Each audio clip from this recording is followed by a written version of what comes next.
So hi everyone, my Hitesh and again whom welcome back to my YouTube channel Saste with Hitesh. और ये video आज होने वाली है, वो होने वाला है सीपीओ मेंस का रिव्यू 2024 का। आपको पता है कि आप बहुत ज़्यादा वेट कर रहे थे सीपीओ मेंस का जो पेपर हो रहा था, क्योंकि आपको पता है इतना ज़्यादा डिले हुआ। और लेकिन आज फाइनली 8 मार्च को वो डे आपके साथ हो चुका होगा और बहुत सारे लोग को एंजाइटी हो रही थी कल रात में। इवन मुझे भी हो रही थी और ये बहुत ज़्यादा डरावना दिन था। लाइक मैं बहुत ज़्यादा वेट कर रहा था कि जल्दी से हो जाए और ये जल्दी से चीज़ें खत्म हो जाए, क्योंकि मैं बहुत ज़्यादा फ्रस्ट्रेट हो चुका था प्रिपरेशन को करते हुए। लाइक वो चीज़ें हो गई थी कि मेहनत बहुत कर ली थी, लेकिन बस वो इम्प्लीमेंट करना बाकी रह गया था। और आज फाइनली वो वाला डे भी हो चुका है। और इस वीडियो में एक बात करने वाला हूँ, या फिर मैं अपना पॉइंट रखने वाला हूँ कि मुझे पेपर का लेवल कैसा लगा, क्योंकि मैंने मतलब मेहनत काफ़ी की थी और जिस हिसाब से मुझे लग रहा था कि पेपर जाना चाहिए, उससे आपसे थोड़ा मैं सेटिस्फाई नहीं हूँ खुद से।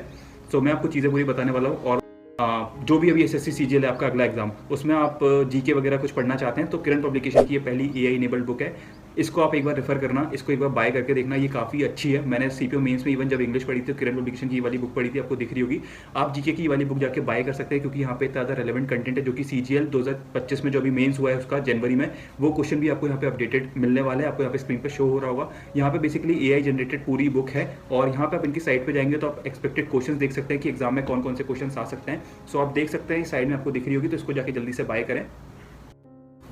अब बात करते हैं सीपीओ मेंस की कि मुझे पेपर का लेवल कैसा लगा और क्या चीज़ें थी जो मुझे ज़्यादा टफ लगी। लाइक ग्रामर, कॉम्प्रिहेंशन और पीक्यूआरएस वाला जो पार्ट था, मुझे कैसा लगा।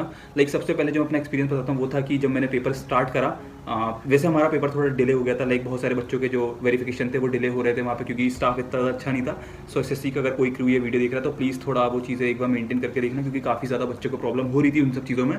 सो मुझे वहाँ पे थोड़ा कहीं ना कहीं लगी कि ये गड़बड़ चीज़ है, तो देखना चाहिए एक बार उनको। और बात करते हैं एग्जाम की, तो एग्जाम स्टार्ट हुआ तो पहले मेरा जब एग्जाम स्टार्ट हुआ तो मुझे डायरेक्ट सीटी देखने को मिला, यानी कि क्लोज टेस्ट, जो कि मेरा एकदम वहाँ पे मेरा एक दिमाग है ना एकदम रुक गया था कि मैं करके आ रहा हूँ, ये मेरा ही पेपर है। कि मैंने एक्सपेक्ट नहीं किया था कि ये मेरा पेपर हो सकता है एक्चुअल में, क्योंकि मुझे आदत वो थी, वो मतलब अच्छे क्वेश्चन देखने की आदत की, मुझे एरर देखने हैं या फिर मुझे सिनोनियम एंटोनियम देखने की, मैंने उसकी बहुत ज़्यादा प्रैक्टिस कर रखी थी, लाइक सेंटेंस इंप्रूवमेंट की।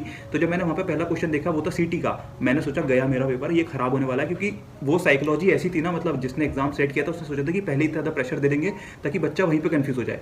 मैंने देखा, मैं जल्दी से स्किप करा, मैं वैसे ही 10वें क्वेश्चन पे गया, वहाँ पे भी वो खत्म नहीं हो रहा। अगेन नया सीटी वहाँ पे शुरू हो गया, कॉम्प्रे वो क्लोज टेस्ट, उसके बाद भी वो खत्म नहीं हो रहा। मैं गया 25वें क्वेश्चन पे, 21वें क्वेश्चन पे गया था, तो वहाँ पे एक नया कॉम्प्रिहेंशन शुरू हो गया। मैंने बोला यार क्या हो रहा है मेरे साथ, मतलब चीज़ें बहुत ज़्यादा गलत जा रही थी। तो मुझे वही ना वहाँ पे मतलब कहीं ना कहीं लगा कि ये उम्मीद मैं खो रहा हूँ। लाइक इतनी मेहनत की थी, मुझे समझ नहीं आ रहा है क्या हुआ। तो स्टार्टिंग के मेरे 2 से ढाई मिनट में वही चीज़ सोचता रहा, मतलब एकदम होता है ना कि जो सोचा नहीं था वो एकदम से हो जाए, तो लाइक थोड़ा टाइम लगता है तो मुझसे रिकवर होने में। फिर मैंने दिमाग लगाया कि यार ये शायद 50 क्वेश्चन आते हैं कॉम्प्रिहेंशन के, तो मैं 51 से स्टार्ट करता हूँ, शायद मुझे एक फ्रेश स्टार्ट मिले और मैं अपने दिमाग को थोड़ा कूल कर सकूँ।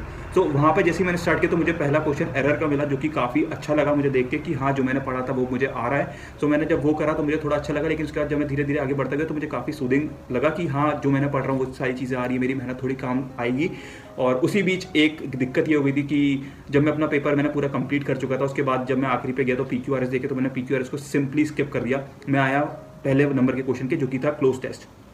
क्लोज टेस्ट को मैंने पढ़ा जैसे तैसे करके 1-2 बार पढ़ा, उसको मैंने धीरे धीरे जितना ज़्यादा हो सका मैंने करा। और बीच में मतलब मैं इतना ज़्यादा ब्लैंक हो गया था कि मैं कॉम्प्रिहेंशन पढ़ नहीं पाया था। लाइक एक आया था जो ईस्ट इंडिया कंपनी वाला, आपको पता होगा, वो आया था कॉम्प्रिहेंशन। सो लाइक उसमें मैंने ना मतलब जो मैंने जीके पहले पढ़ रखी है वो जीके से रिलेटेड था थोड़ा, कि कौन सी जो ईस्ट इंडिया कंपनी सबसे पहले सेटअप की गई थी इंडिया में, लाइक वो सब पोर्टुगीज वगैरह, उसका वो आंसर था 1600 में जो भी चीज़ें। तो मैंने उस हिसाब से वो आंसर दिया, मैंने वो पढ़ा नहीं है, मुझे नहीं पता वो पैसेज में एक्चुअल में था क्या, क्योंकि मेरा माइंड इतना ज़्यादा मतलब ब्लैंक हो गया था, मैं नहीं रिस्पॉन्स कर पा रहा था उस टाइम पे। लाइक वो प्रेशर इतना ज़्यादा था मेंस का, वो हाइप इतनी ज़्यादा क्रिएट कर ली थी मैंने अपने दिमाग में कि लाइक ये होता होगा मेंस में, लाइक बच्चे बहुत अच्छे आते होंगे, लाइक बहुत सारी चीज़ें होती है, तो मैंने वो सब करके रखा था। तो उस चक्कर में मुझे कहीं ना कहीं थोड़ा वहाँ पे डिसएडवांटेज लगा मेरी इस प्रॉब्लम का। और उसी के साथ जब आखिरी की बात करते हैं, लाइक पीक्यूआरएस वाला जो सेशन था, जो मैंने पीक्यूआरएस किए थे वो इतने ज़्यादा मुझे रेलेवेंट नहीं लगे थे। वो प्रीवियस ईयर बेस बिल्कुल नहीं लगता पीक्यूआरएस। लाइक जो पेपर को हार्ड बना रहा है वो सबसे ज़्यादा जो पहले नंबर पर चीज़ है वो है पीक्यूआरएस, देन कॉम्प्रिहेंशन, देन सीटी। और ग्रामर वॉज गुड, जो कि डिसेंट थी, पिछली बार की तरह मुझे लगी देखने को। सिनोनियम एंटोनियम, इवन जो ईडियम्स थे वो पूरे पीवाईक्यू बेस्ड थे, तो मुझे उसमें ज़्यादा कोई शिकायत नहीं है। लाइक जो पीक्यूआरएस था वो इतने ज़्यादा टफ थे, जैसे कि आपने कभी टेक्स्ट बुक पे मॉक लगाया या फिर कोई भी अदर प्लेटफॉर्म पे आपने लगाया हो, तो वहाँ आप देख सकते हैं जो डायरेक्ट पीक्यूआरएस है या फिर एबीसीडी है वो आपको सिर्फ सिंपली अरेंज करने थे। लेकिन वहाँ पे एक्चुअल में हुआ ये था, जैसे आपको वहाँ पे ए सेंटेंस दे दिया जो कि कंपलसरी है आना, और ई दे दिया जो कंपलसरी है आना, ताकि उसके बीच के जो 4 सेंटेंस है वो आपको अरेंज करने थे। मतलब उसमें आपको कोई एक लिंकिंग चीज़ नहीं मिल रही थी जिसको आप इजीली लिंक करके एक नया सेंटेंस क्रिएट कर लें, जहाँ पे आपको बहुत ज़्यादा हेल्प मिले वो सेंटेंस को जल्दी खत्म करने की। लाइक जिसकी हैबिट बहुत अच्छी होगी रीडिंग के लिए, लाइक जिसने बहुत ज़्यादा हिंदू के एडिटोरियल पढ़े होंगे, बहुत सारी चीज़ें मल्टीपल बुक्स पढ़ी होंगी, लाइक जिसको आदत होगी वो सब चीज़ें फेस करने की कि हाँ इससे ये हो सकता है, कभी इट किसके लिए यूज़ होता है, कैसे करना है इन सब चीज़ों को, वैन कब किस कैसे जोड़ता है, लाइक वाली चीज़ें बहुत ज़्यादा कॉम्प्लिकेट हो गई थी उस टाइम पे, क्योंकि आपको पता है 200 क्वेश्चन होते हैं, 200 क्वेश्चन करना बहुत ज़्यादा टफ टास्क हो जाता है मेरे हिसाब से, तो क्योंकि आपको कभी आदत नहीं होती है, आपने हमेशा 50-50 क्वेश्चन मैक्सिमम करके देखे, जब अपन सीपीयू को प्री देते हैं लाइक तब भी इतना ज़्यादा प्रेशर होता है कि आपको 50-50 क्वेश्चन करने रहते हैं, आपको वही एक टेंशन होती है। सो मुझे वाला इशू कहीं ना कहीं देखने को मिला, मेरे साथ ये चीज़ हुई। और एग्ज़ाम का प्रेशर मुझे बहुत ज़्यादा टफ लगा कि मैं कैसे कैसे कर रहा हूँ, मुझे समझ नहीं आ रहा था, मैं बहुत ज़्यादा कंफ्यूज भी हो रहा था उस टाइम पे कि यार मैं क्यों कर रहा हूँ। मैंने बीच में एग्जाम में मतलब एक टाइम पे मैं सोच रहा था कि ये चीज़ एक्चुअल में मेरे साथ हो रही है, क्योंकि मैं ऑलमोस्ट 2-3 महीने से ये चीज़ सोच रहा था कि मैंने बहुत कुछ पढ़ चुका है, लाइक मुझे बस इंप्लीमेंट करना है एग्जाम में जाके, क्योंकि मैंने इतना सारा सही में पढ़ रखा था कि मतलब मैंने एरर्स 2024 के, इवन पिछले 10 साल के मैंने एरर्स वगैरह PQRS तो इतना नहीं करा था मैंने, लेकिन मुझे इतनी उम्मीद थी कि मतलब वो जो 150 क्वेश्चन जो होते हैं ना वो मैंने बहुत ज़्यादा कंफर्म करके रखे थे, क्योंकि कॉम्प्रिहेंशन वाली ऐसी चीज़ है, अगर आपका दिमाग उस टाइम पे अच्छा हुआ, तुम्हारा डे अच्छा हुआ, वो सिंपली डिपेंड करता है तुम्हारे दिमाग पे, उस टाइम पे तुम्हारा दिमाग कितनी तेज चल रहा है। सो वही चीज़ थी, लेकिन एग्ज़ाम का लेवल इस बार का मुझे थोड़ा अच्छा लगा, मतलब ठीक था, क्योंकि मुझे एक्सपेक्टेशंस क्या थी कि CGL 2024 का और CHSL 2024 जो इनका मेंस एग्जामिनेशन हुआ था, मैंने इसकी इंग्लिश लगाई थी, लाइक उसमें 135 की इंग्लिश आती है, तो मैंने मॉक दिया, तो मेरे 135 नंबर में से 127 नंबर समथिंग कुछ आए थे जब मैंने मॉक दिया था, तो मैं काफ़ी ज़्यादा सेटिस्फाई था खुद से कि हाँ मैं इतना कर पा रहा हूँ। और मुझे वहाँ पर जो दिक्कत हुई थी वो थोड़ी सी बस कॉम्प्रिहेंशन में हुई थी, सो वो मुझे लग रहा था कि वो सबके साथ हो रही है, मेरे साथ नहीं हो रही, क्योंकि मैंने इतनी प्रैक्टिस कर चुकी थी ऑलरेडी, तो मुझे ग्रामर में इतनी ज़्यादा दिक्कत नहीं थी। और एक आपको मतलब अजीब सी बात बताता हूँ, लाइक हुआ ये जो स्पेलिंग एरर आए थे, उसमें एक था ओकेजन का, एक था हंगरी का, उसमें मेरा दिमाग इतना भी नहीं चला, मैं उसमें ओकेजन वाली स्पेलिंग में एरर करके आ गया, जबकि मुझे याद था कि इसमें डबल सी और सिंगल एस आता है, और वहाँ पे हंगरी की स्पेलिंग गलत थी। मैं फिर भी ओकेजन लगा के आया हूँ, हंगरी स्पेलिंग मैंने छोड़ दी, वो मुझे सही लगी, उसमें थी HUNGERY। लाइक आप सोच सकते हो मेरा दिमाग उस टाइम पर कितना क्या ही समझ रहा होगा, लाइक इतना ज़्यादा वो प्रेशर क्रिएट हो गया था ना कि 10-10 जब ऐसे ऐसे क्वेश्चन आते हैं तुम्हें पता नहीं है कि तुम्हें कौन सा क्वेश्चन अगला करना है। लाइक जैसे मैंने 51 स्टार्ट करा, वहाँ पे एरर आया, दूसरा क्वेश्चन तुम्हें नहीं पता क्या आने वाला है, एरर आएगा, सेंटेंस इंप्रूवमेंट आएगा, ईडियम्स आएगा, वन वर्ड आएगा, कुछ भी स्पेलिंग एरर कुछ भी आ सकता है। तो लाइक वो इतना ज़्यादा प्रेजेंस ऑफ माइंड उस टाइम पे होना चाहिए तुम्हारा, लाइक वो बहुत ज़्यादा कंसंट्रेशन मांगता है ऐसे एग्जाम्स। तो मुझे कहीं ना कहीं थोड़ा लगा कि पेपर का लेवल वॉज गुड, और इस बार जो कट ऑफ रहेगी लाइक एटलीस्ट एक पोस्ट 280-290 पे मिलनी चाहिए फॉर OBC या फिर जनरल कैटेगरी के लिए। मतलब ये बहुत ज़्यादा, मतलब मैं बहुत सेफ चीज़ बता रहा हूँ आपको। आप इस बात से एग्री करते तो प्लीज़ इस वीडियो के नीचे कमेंट करना, और जितने भी लोग का CPO मेंस था, ये वाली वीडियो अगर आप देख रहे हो, आप तक ये वीडियो पहुँची है, तो प्लीज़ आप मुझे एक सेफ स्कोर बता देना, ताकि मैं आपको और ऑडियंस को बता दूँ और उससे एक क्लियर डेटा मिल जाए।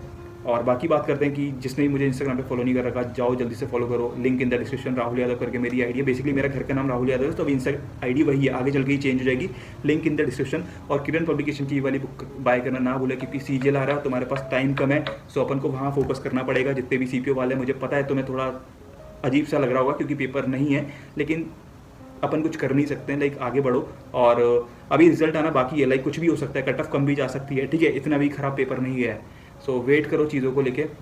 Till then bye bye, take care, see you soon, signing off Hitesh Yadav. मिलते हैं नेक्स्ट वीडियो में, बाय। तो गाइस मेंस तो हो गया, अब जैसा भी है ठीक है। फिलहाल हम खा रहे हैं समोसे, हर्ष भाई ने हमें पार्टी दी है, यही बोलना था भाई, तुमने दी है भाई। ठीक है भाई, सच बता दे भाई। अंकित भाई तुम्हारा कल पेपर है भाई, कैसा लग रहा है? थोड़ा सा डर सा लग रहा है भाई, थोड़ा सा। ठीक है भाई, कल और लगेगा, मुझे भी यही लग रहा था जैसा मुझे निडर हूँ भाई मैं। ठीक है भाई हर्ष भाई को, अरे ठीक है भाई, बस कर भाई, फॉलो कर लो इंस्टाग्राम। हर्ष भाई को इंस्टाग्राम पे फॉलो कर लो, ठीक है। अलग लगते भाई। हर्ष भाई का नंबर यहाँ पे आ रहा है, इसको फ़ोन कर नंबर डाल